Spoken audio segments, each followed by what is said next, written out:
We got the cursor. Look at it go. Hello everyone, and welcome back to Fire Emblem, The Heroes Who Deserve, a Fire Emblem 8 ROM hack by a reliable chair. And in this video, I am going to do an analysis and just share my closing thoughts on the hack, where it stands today, some ideas, suggestions, a little bit of a summary of some of the feedback I've shared overall throughout the course of the hack and through the previous 9 or 10 videos or so. So looking forward to putting this together. I'm going to go unit by unit, and then I'll share some thoughts on the maps and then just like my overarching opinion of the whole thing. Overall, everything quite positive. I'm excited to see where this goes. So let's jump right in. So I'm not going to hit Don't Play Go Home. I'm going to go back here. I'm going to skip this stuff. So units. Alright, so let's so one of the things that's gonna, I think this will be kind of quick because you only get each unit for like a 3 chapters, so I feel like it's not a ton of time. But like, let's see, Tristan's really good. He's fast, he hits hard, he's pretty much the only unit in this group that consistently doubles besides your thief, who you want doing other things. So he's going to be your best offensive unit in group 3 for sure. You get staff utility when he promotes, which is pretty nifty, although I feel that given the breakout of the team, I probably won't use him for staffs very much, even when there is all the other units together, just because I'd probably have him rather be attacking. There's, as far as bow users go, more broadly, it's just like him and Henry. So he's good. He's really fast. I like that you gave him like a kind of creative class. Like this is, I think it's the Awakening adventure, which is pretty cool with staves and bows. So that's really, really cool. I like what you did with that. But yeah, he's just really strong. Really strong unit. Even though his stats don't look that impressive, like he does pretty good work in most of the game, even though I had him die. Matt was really good. Celerity on a thief is really fun. The knives are pretty interesting. They're low might, which kind of hampers his abilities a little bit, but he's really quite powerful. The 3 to 10 range knife is pretty insane. The Hail Mary, that was pretty fun to use. The Shiv is a really useful weapon. The Silencer is of course very useful because it's a niche as a mage killer, so that's pretty cool. Yeah, I thought he was perfectly fine. There's a lot of good stealables and items in this game, so he's very useful, super essential. Like, I don't know how, I didn't get a good chance to check, but I don't know how punishing it is if you let him die. I would say, kind of going back, like, this game definitely doesn't feel like it's meant to be played Iron Man. Like, I feel like I need to, just given how small each of your groups are, and that you basically just get like your, set of units, and then you just use them each for a few chapters without getting anyone new. Like the parties that you like, it's going to be like a party of like 12 people altogether, maybe 16 altogether, so it's a tight cast, which is great, but it also limits the amount of flexibility you have when you're playing. Like, I in part reset because I thought maybe this will get too tough with a man down, given how the game was likely designed with survival in mind. So again, it depends on your overarching design philosophy if you want players to play Iron Man or not. I'm of the mind that, like, you should always consider that you should always keep that as a consideration, that some players may want to, just because it's Fire Emblem and permadeath is fun, to some at least. This game doesn't necessarily feel super conducive to that, and losing someone like Matt is a big reason why, because he has so much thief utility that is pretty essential to getting a lot of the goodies in the game. But anyway, Matthew, he did his job. He healed. He was decent with swords. It's a pretty interesting class concept for sure. I'm personally never a big fan of like dual type unpromoted units, but I think Matthew was pretty useful. Definitely like the least, probably one of the most underwhelming combat units I used. I mean, his stats are like kind of mediocre overall, even after promotion. He's really not that spectacular. But there are a couple different swords he can use, which is pretty nice to give him some like super effectiveness with the rapier or the light brand for 1-2 range. Like, he has some uses, but he's definitely better charged as a healer. For sure. Not a bad unit at all. I think you did a nice job of not making him too broken from a combat perspective, but at the very least he can defend himself and do some things, which is pretty nifty. So good like utility unit with some combat. Joey. I love Joey. Joey is really fun. I'm biased. I have Armor Knight bias for sure. I think they're really fun to use, even if they aren't very good. Like I was saying in the last video, Wary Fighter, it's totally like a Jagan type skill, or like, you know, this early game type unit that will fall off eventually. And Wary Fighter just like, I mean, when everyone, assuming that this game scales the way most games scale, which I'm assuming just based on everything else about this game is probably not the case, because this game breaks so many conventions, which is great, that being able to only attack once is going to be really detrimental to him long term as a unit. I mean, the game long term, I stay like 6 more chapters. Like, will I want to deploy him if I have a choice later on? Like, I might, just because I like using him. Or if like everyone's getting doubled and he can prevent that from happening, like that makes Wary Fighter really good. But in a game where, so I guess this is my thought on Wary Fighter to sum it up. If you're playing in a game where all of your units double and you have someone with Wary Fighter, it's like, okay, I don't really need this because my units are so much faster anyway. But if you're getting doubled a lot, or the enemies are fast enough where most of your units don't double, you don't really miss the opportunity for a second attack very much, which can make Wary Fighter more compelling. So it's like one of these skills that like becomes more useful the more difficult the game is, or at the very least the faster the enemies are. I don't think he really would have gotten doubled too much anyway, but he's super tanky. He did his job really well. He was fun to use. Armor Knights are just fun in general. I really like the animation that he did. I like that he's kind of like Wallace with a funny haircut. But yeah, no, that was Joey was fun. Joey was good. I don't know what I would do to change him.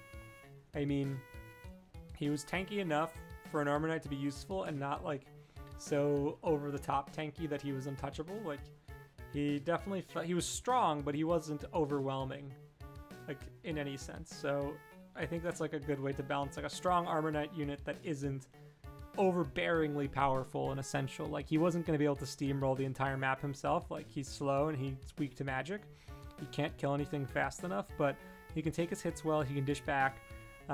He's very good when supported by other units like a Tristan. And that was Discord. And there's Discord again. Okay, Henry. Henry was really fun.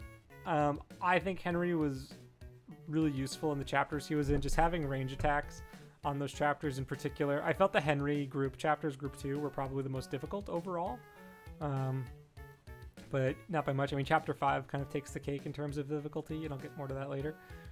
But Henry was really useful, powerful enough, fast enough, skillful enough, solid defense too. You could take hits, like pretty useful bow unit. He was definitely good at eliminating threats from range, did his job super well.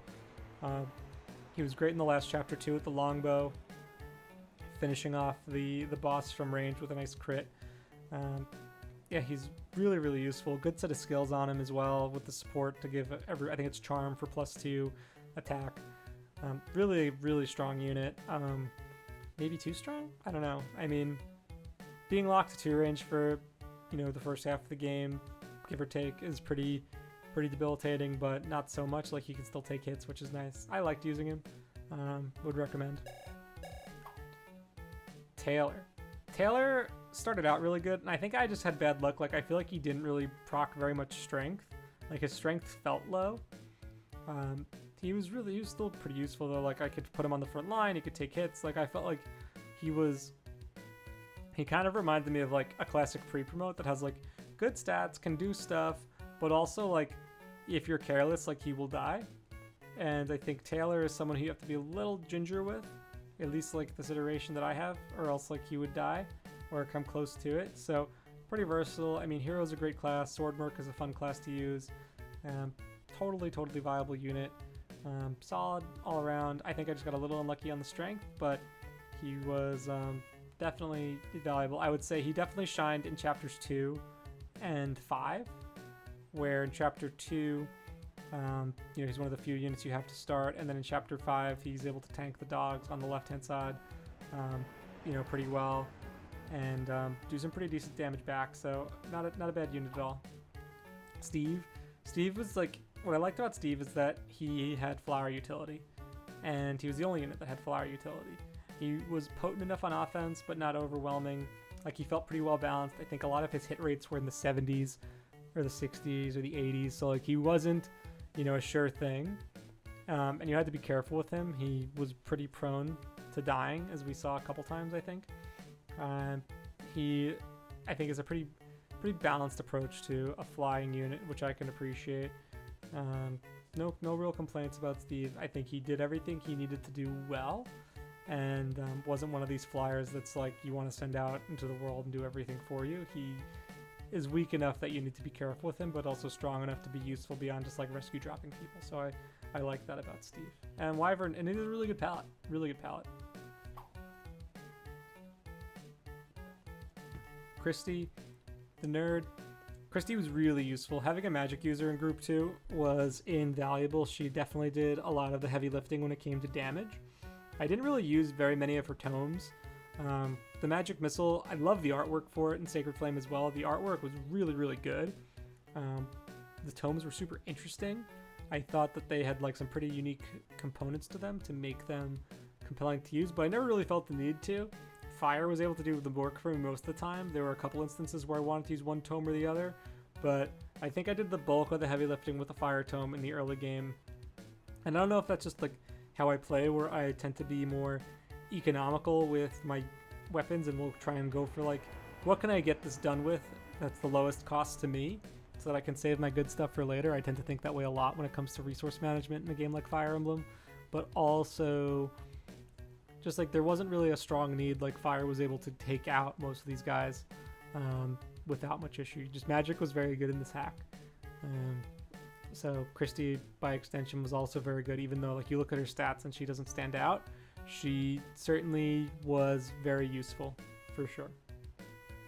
Also had a really good palette. Eric? I really missed Eric in Chapter 5, man. I'll say it again. Eric was so useful in Chapter 1 and in Chapter 7 or 8. I think it was Chapter 8, yeah. But not having him in Chapter 5, man, whew. That just made it so hard. You really missed him. The skill that gives him the +4 speed when you're adjacent is really, really useful in Chapter 2. I didn't really take full advantage of it in Chapter 8. I didn't really feel like I needed to after I had the promo bonuses. It didn't feel like as necessary. In Chapter 2, it felt like the map was kind of designed with using that to break it in mind, which I kind of like. Chapter 5, though, is really hard without this guy, but it was a great utility, and I would say I think more invaluable to his group than Matthew was, because his team was definitely lacking on the defense department overall, and so having a healer who could help with that while the other guys focus on attacking was really useful. So Eric was really good, really valuable unit. Greg might have been my favorite, honestly. I think Axe Cavaliers are really fun to use, and Greg has some really solid stats on him. He was really useful in his join chapter, choking points and holding off some of the doggos. He was useful in the second chapter in the desert, where he was able to do a lot of damage with lances and axes. He is a really good unit. I like his design a lot, even though it's just like a Murray recolor. I mean, he just reminds me of Metal Slug.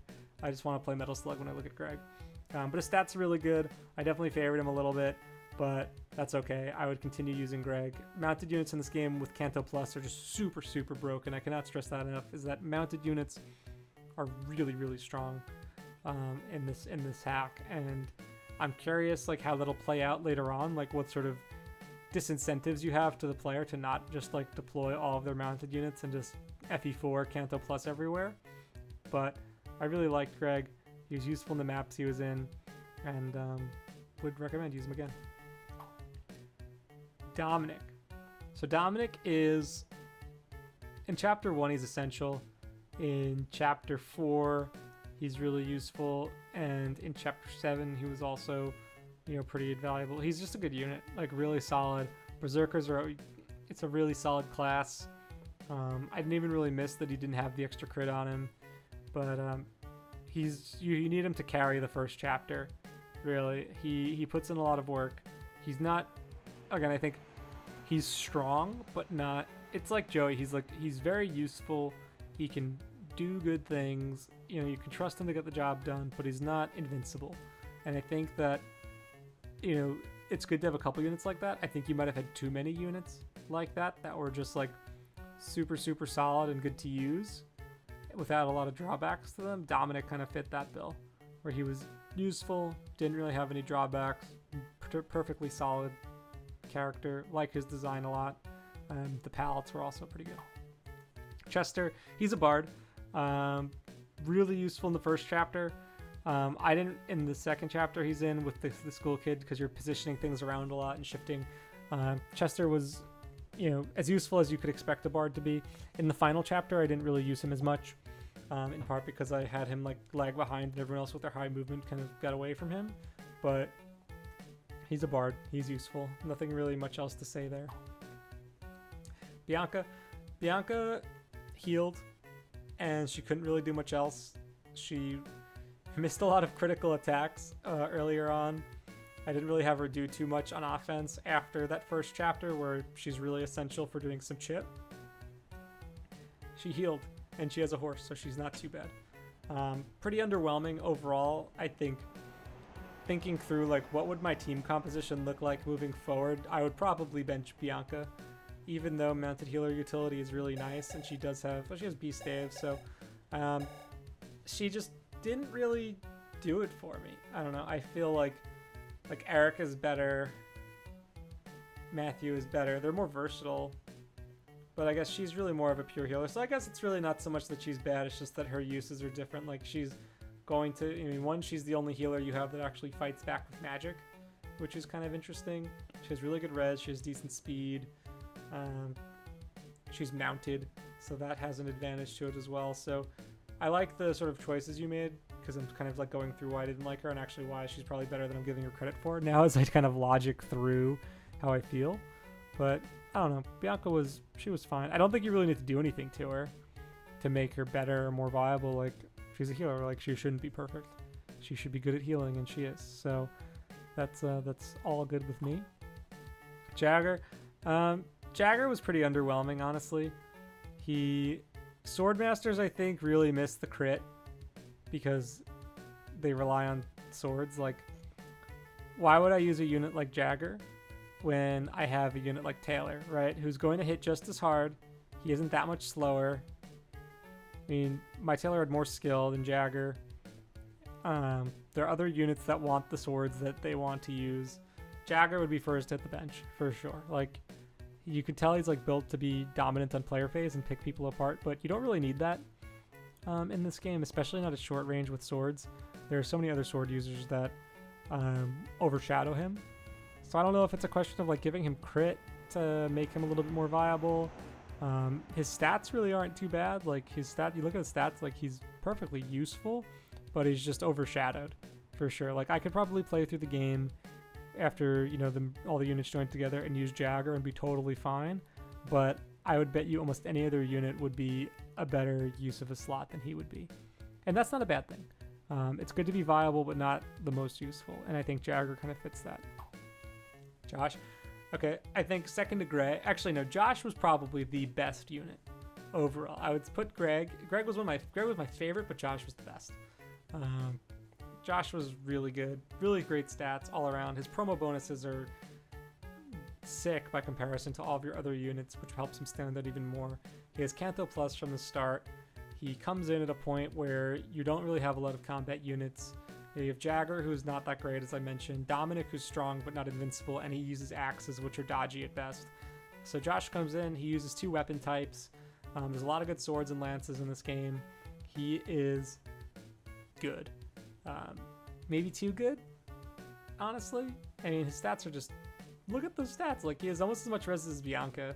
Like, he can pretty much do everything. He's basically FE7 Marcus. Or Seth.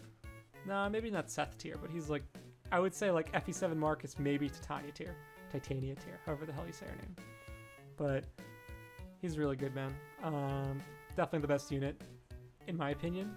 I also probably got really blessed with his growths. Like, his growths are solid, but I think I probably procced almost all of the good stats every time, which is skewing my opinion of him pretty heavily.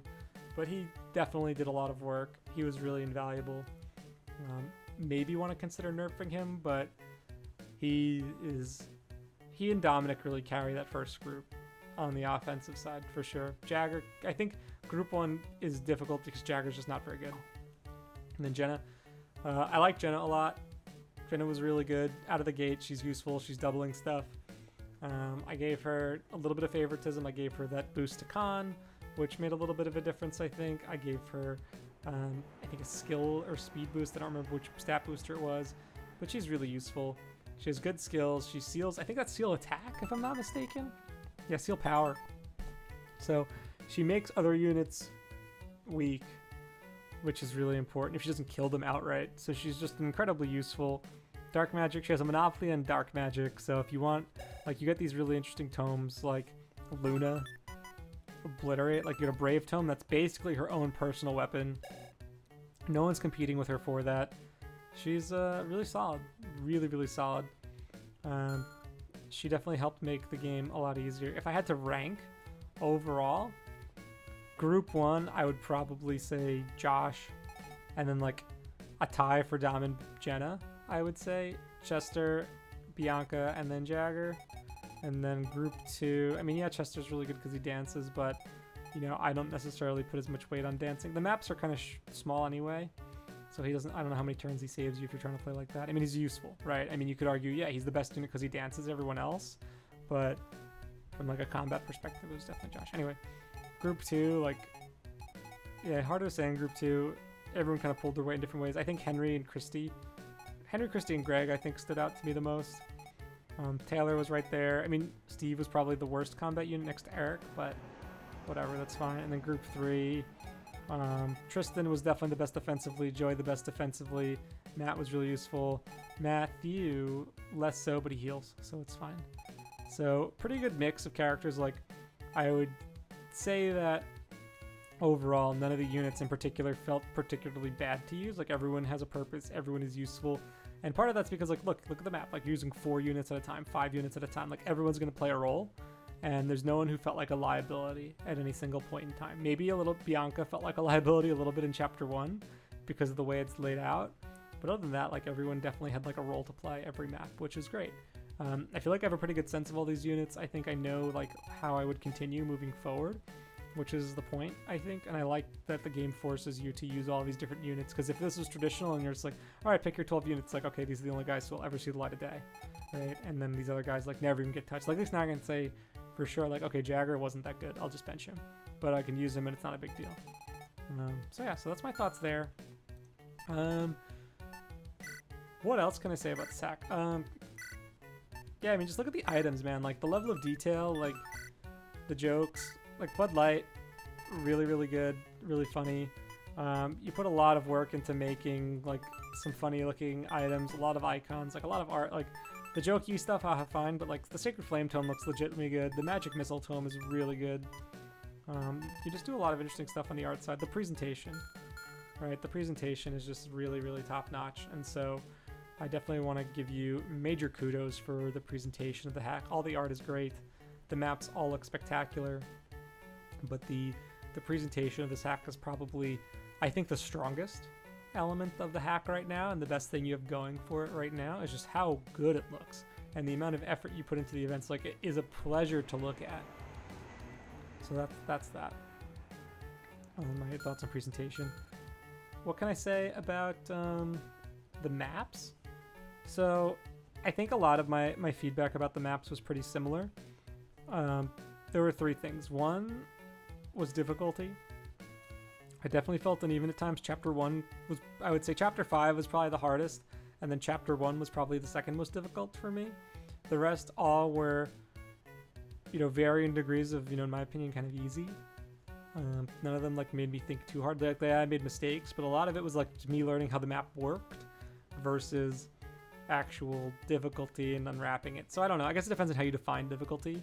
Like, coming in blind, it was a little difficult. But once you kind of figured out the units and the map structures, like, they were pretty easy. Like, the last chapter, Chapter 9, was a breeze. That's probably the easiest chapter, especially, like, after promoting my dudes. So I think there's definitely some work to be done on the difficulty front to keep that experience a bit more even throughout. Like, I was expecting, like, especially after you said there was a difficulty spike, I was expecting more difficulty in these chapters, but I didn't really feel it. Like, I don't feel like the difficulty ramped up. I feel like the difficulty, like, just like it, each group had, like, different amounts of difficulty. Like that, like the first group it got easier each map. The second group was like medium, difficult, easy, and then the third group was like, what was it? Like, I don't know, just like kind of like the most middling throughout in terms of difficulty, like nothing particularly hard, nothing. The last chapter was just like a breeze though. I think you have a lot of interesting concepts and some good concepts for sure, some unique concepts, ambitious concepts, and I like that you were willing to take some of this stuff on that, you know, isn't just like seize the castle, defeat the boss, you know, like you definitely had some interesting map gimmicks in there, and I think you can do a little bit more polishing to execute on them a little bit more, but I think you did a really nice job trying them out, and I see what you're trying to do, and I know that it has potential to be really good and fun, but I think right now there's still some like little tweaks you need to do to make it better, like the rising sand or the rising tides in the sandy map I think is something that can be adjusted to be a little bit better. I think some of the stuff with like the split paths and incentivizing you to go different directions is also good. I guess anti-turtling. The maps don't encourage me to push at all. There's no incentive for me to push forward in most of the maps. The first chapter has some reinforcements from the back end that I'll probably have to deal with anyway. The other reinforcements kind of come in front of you, but there really wasn't a ton of reason for me not to just like group up and just turtle on through, which I think is really important, right? Like I found it was pretty easy for me to just sort of form up a group and then move slowly through the map, and I would be fine with like all the support bonuses and stuff and just kind of moving as like this blob. I didn't really have incentive to be like, okay, like let me break out of it. Like there were no villages getting destroyed. There were no thieves stealing chests or items. Like there was nothing pushing me forward. And while I respect that the Heroes We Deserve is there to break convention in some ways, I would also be skeptical of which conventions aren't worth breaking, and I think that this game does not do a great job of pushing the player forward. And whether that's with aggressive timers on things, whether that's with the brigands or thieves destroying towns or stealing items, like stuff like that, I think could really help make these maps a little bit more exciting and add in some additional panic to it, because otherwise it's like kind of easy to just like kind of coast through the map at your own pace, which could be what you're going for and you kind of want a more casual experience, which is fine. I'm just sharing my thoughts on like if it were me designing this, that's definitely like what I would do. Like I think I'd take, so actually one of the things I did when I first built out Vision Quest for myself, I remember I sent it to Mecca and I was like, hey man, would you check this out? And he's like, hey, I don't have time. And he's like, but he's like, and he's like, one thing to keep in mind, like, you know, with this, he's like, the only thing that's really important is making sure that you have anti-turtle incentives. Unit balance doesn't matter.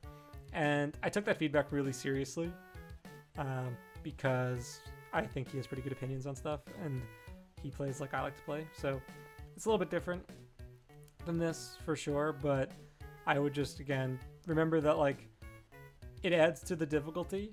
It all kind of ties to the overall experience. I think that you need to do something there on the anti-turtle front. It's up to you to decide what, and I think you certainly have displayed the creativity to come up with some pretty unique concepts, so I'm curious to see how you might do some more unique anti-turtle type of things. Like the rising tide was a cool way to do anti-turtle, because I was like, oh, I don't want to deal with these guys, so I'm just going to push forward. Stuff like that's pretty cool.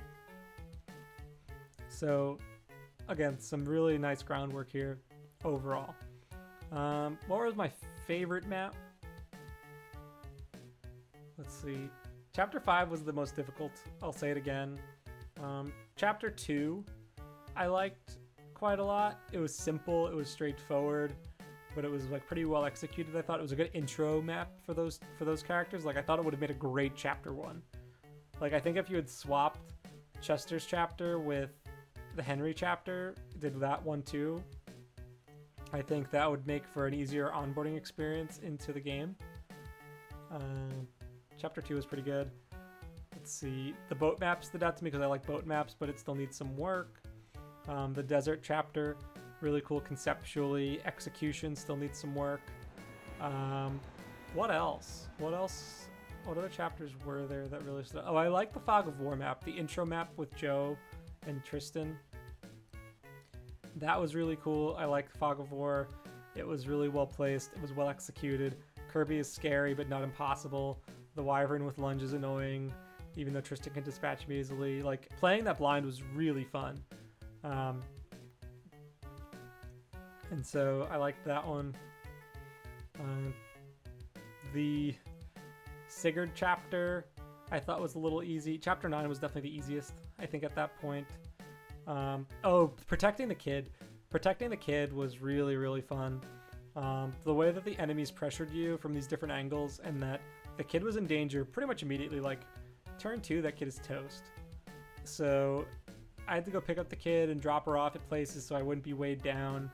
There were different places to drop her off. I had to protect different points as I moved around. Like, it was a really cool way to execute something like that, where you have to protect a particular unit that's in danger, and you want to just like move them around to different spots. Like, I'm definitely tempted to steal that concept for something, because it was really, really well executed, and it was cool the way that you did that in a tight map. So that, I think, might take the cake for me as the best designed map of the game, and probably my favorite to play. Like, I think that would be the one that, like, if you told me, like, Dan, like, go back and like play any of the maps, I would probably go back and play that one, chapter 4. That was really fun. None of my units were too busted yet. You got Jenna, who was fun to use. The map was just well designed, pretty to look at. It was really rewarding to make the player feel clever by like transferring over the door key with the inventory so that you can open the door and get the bagel. Like, that was pretty cool design. Really thoughtful. Definitely the strongest map. But this game has so many highlights. Every experience was very unique and memorable, so I can appreciate that. But that's about it. So I don't really have too much else to say. I think there's still like some polish that needs to be done, but overall, like, this is a really impressive showing. Like, 9 chapters, but guys, there's a lot of work that went into this, and it shows. It's super visually appealing. There's a lot of things to like about it. It's a very different experience, right? It's a very different experience. Like, I'll say this again, like, if you go in and expecting your Canes and your Abels and your Ogmas, like, you're going to be disappointed. But if you come in with an open mind and enjoy Fire Emblem mechanically, and maybe not necessarily want that same kind of experience that you always get, like, this is going to be really fun. This is kind of, I feel like this hack is to Fire Emblem ROM hacking that, like, Earthbound is to, like, RPGs. Like, it has like that sort of like quirky sense of humor. It breaks conventions a little bit. It makes fun of itself. It's satirical. I would argue some of the writing got a little repetitive. Like, it kind of just felt like the characters were kind of like, you know, parodies of themselves almost. And I wonder if that's just like a very thinly veiled way of poking fun at the way modern Fire Emblem characters are written. Like, you know, here's my gimmick. Let me talk about my gimmick whenever I'm on screen. Like, I felt a little bit of that with some of the characters in the Heroes We Deserve. And I wonder how much of that was intentional for the purposes of kind of poking fun at the way Fire Emblem characters are written, especially today. So if that's the case, and that's like the meta commentary, then I really, really like that. That's my hot take on that. But I mean, it's lighthearted. Some of the jokes were funny. I laughed a lot along. I'm looking forward to going to a barbecue in the near future, and this has been a fun ride. I look forward to seeing more. There's 5 more chapters left to be made. I'll be watching very closely, and I'll be sure to check it out once that's all done. So guys, thanks again for watching. My name is Pandan. I hope that you found this series entertaining. I'm actually going to be doing an interview with Chair pretty soon to ask him some questions, get his take on the game, and just kind of share some of the things he's excited about for the future as well. So keep an eye out for that, and I will see you next time. So my name is Pandan. Thank you again for watching. Like, subscribe, tell your friends, tell your mom, and I'll see you around next time. So this has been The Heroes We Deserve, a Fire Emblem 8 ROM hack by a reliable Chair, and I look forward to seeing you for the next one. If you have any suggestions for anything else I should be playing, let me know in the comments. Thanks again, guys.